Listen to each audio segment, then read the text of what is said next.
Okay, the segment we're going to go into now is finishing the interior of the log home. Depending on how long it's taking you to get the house under roof is going to determine how much work you have to do to clean the inside of the home up to get a proper finish on it. Just from the natural aging process, the sun is going to discolor the logs, they're going to get rained on.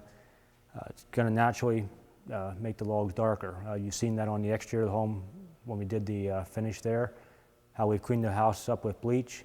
That could be done on the inside of the home also, although that is rarely done on the inside of the house. Most times it's just some light sanding.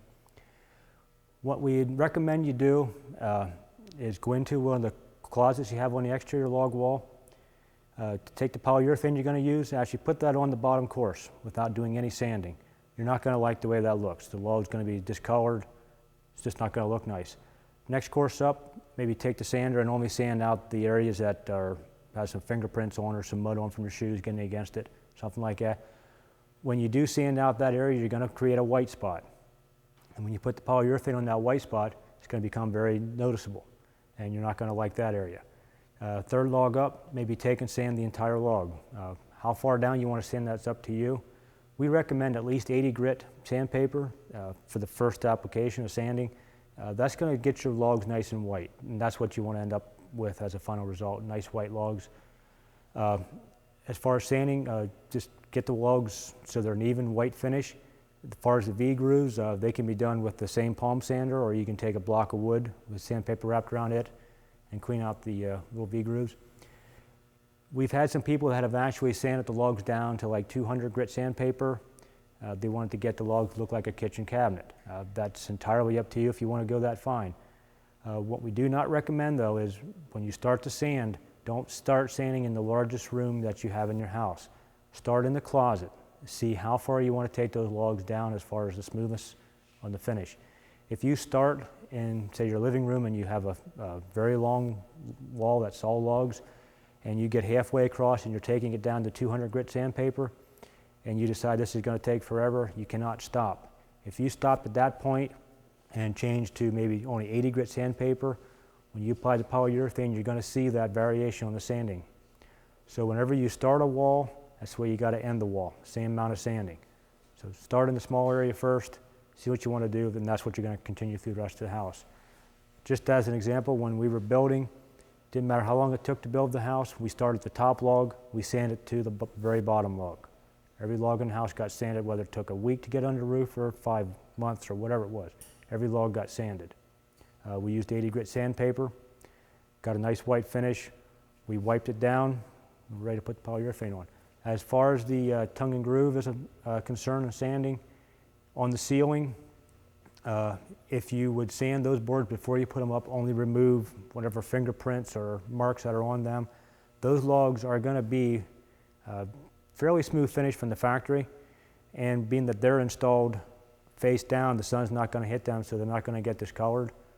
Loft area the same way. When you put those boards down, if you sand any marks that are on there before you put it down, it's going to save you a lot of work later on. As far as the partition walls themselves, we always did sand the partition walls, no matter how long it took to get them up. You always got a little bit of oil in your fingers from nails or something, and that would be visible. The tongue and groove in the walls, you may only want to sand with 150 grit sandpaper. It doesn't take a lot to make those logs or the siding white. When you get everything sanded down, take a tack cloth, and you want to wipe everything down. You want to remove all the dust from the surface. Depending on the polyurethane finish that you're going to use, some will have a primer sealer. If that's available with the finish you're going to use, apply a coat of primer sealer. Let that dry thoroughly.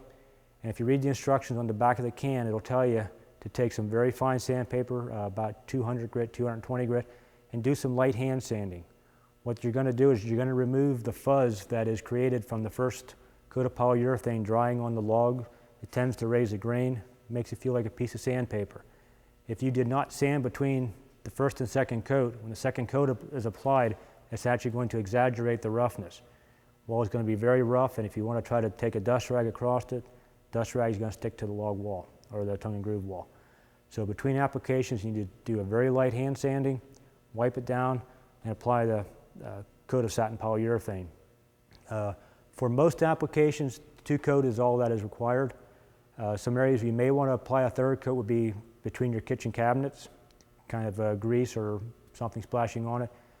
Bathroom area would not be a bad place to put a third coat on, kind of all the moisture in the bathroom. And also if you have an upstairs and you have a wooden banister railing, definitely put a third coat on top of the post at the bottom, because everybody's going to put their hand on there when they go to walk up the steps. And over time, the oil from the people's hands are going to start to turn the top on a black color. So you want to get a good coat of polyurethane on that. Generally, the 2 coats is all that's needed in the house. Over time, maybe around the corners from dragging a sweeper hose around may need to be touched up or something like that, but generally 2 coats is all that's required in the house. Another area is finishing the interior doors on the house. You need to bring those into the house, let them acclimate to the moisture content. When they're hung and you go to finish those doors, they need to be removed from the hinges. The bottom and the top of that door needs to be sealed as well, not just the faces and the edge. The top and bottom need to be sealed as well. That's going to prevent moisture from getting into the door and possibly swelling it up and making that the door will not latch properly. Another area of concern on finishing the interior of the home, as soon as you get the roof on the house, it's a very good idea to bring the tongue and groove into the interior of the home. Do not place this tongue and groove in the basement because of all the moisture from the concrete drying. Take the tongue and groove, place it in the living room, kitchen, largest bedroom you have. And it's also a good idea to save all the strips that were between the log rows when you had your packs delivered to you. If you save those strips, you put a couple layers of tongue and groove down, put some strips down, a couple more layers of tongue and groove, and if you need to, put a fan in the room to circulate some air so those boards can acclimate to their final resting moisture content. We don't want to just bring the boards in from outside and put them on the wall. There's a very good chance when the first heating season comes, those boards have drawn some moisture from being outside and they will shrink apart. Okay, so we want to try to minimize that.